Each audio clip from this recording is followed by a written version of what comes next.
Hello friends, কাল যেটা Kolkata versus Mumbai ইন্ডিয়ান্সের খেলাটা হলো, কলকাতা খুবই লজ্জিতভাবে হেরে গেল। আমি ভাবতেও পারিনি যে কলকাতা এত খারাপভাবে খেলবে আর এত খারাপভাবে মুম্বাই ইন্ডিয়ান্সের কাছে হেরে যাবে। গতবারের চ্যাম্পিয়ন দল কলকাতা, সেই চ্যাম্পিয়ন দলে যদি এত খারাপভাবে খেলে, একটা প্লেয়ারও ভালো করে খেলতে দেখলাম না। কোনো একটা প্লেয়ারও ভালো করে খেলতে পারলো না। কারণটা কি? কলকাতা এটা খেলেছে। যদি কোয়েন্টেন ডিককের কথা বলতে যাই, 3 বল খেলে 1 রান, কি খেলেছে। তারপরে এখানে সুনীল নারিন 0, তারপরে আজিঙ্কা রাহানে 7 বলে 11 রান, তারপরে এখানে অঙ্কিশ রঘুবংশী অল্প খেলেছে, 16 বলে 26 রান করেছে। তারপরে যদি আমরা দেখতে যাই, ভেঙ্কটেশ আয়ার অনেক টাকা দিয়ে কিনেছে কিন্তু তাকে, 9 বলে 3 রান। রিঙ্কু সিং 14 বলে 17 রান, কি খেলেছে। মনীষ পান্ডে 14 বলে 19 রান। আন্দ্রে রাসেল 11 বলে 5 রান।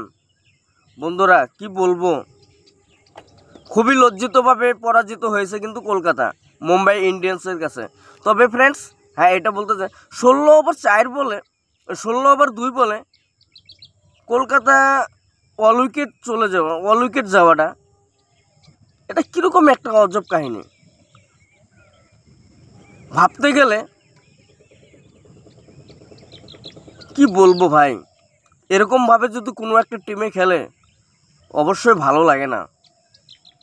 এত খারাপভাবে যদি কোনো একটা টিমে খেলে কারোর মনে ভালো লাগবে না। কিন্তু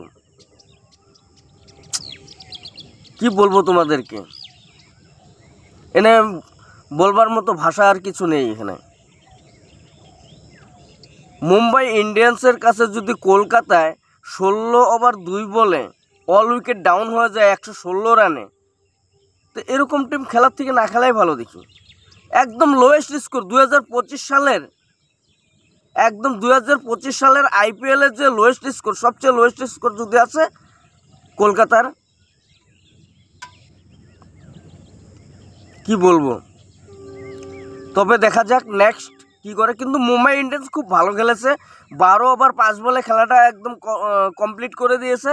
কিন্তু এর মধ্যে রোহিত শর্মা, কি বলবো ভাই, রোহিত শর্মা একটা খেলাও ভালো খেলতে পারতেছে না। কারণটা কি? রোহিত শর্মা কমসে কম তো ভালো খেলতে লাগে, এত বড় একটা হিটার ব্যাটসম্যান, আর সে নাকি একটা খেলাও ভালো করে খেলতে পারতেছে না। যে না হোক, তবে ফ্রেন্ডস, ম্যাচটা বেশি একটা ভালো লাগে নাই। মুম্বাই ইন্ডিয়ান্স জিতেছে, সেটা ভালো লেগেছে, কিন্তু খেলাটা সেরকম একটা মজার খেলা হয় নাই। যে না হোক, পরবর্তী ম্যাচে কি হয় দেখে নিব। তবে ফ্রেন্ডস, তোমাদের হিসাবে কালকের খেলাটা কীরকম লাগলো অবশ্যই কমেন্ট করে জানাবে, এবং ভিডিওটি অনেক বেশি শেয়ার করে সবাইকে দেখার সুযোগ করে দেবে। ধন্যবাদ।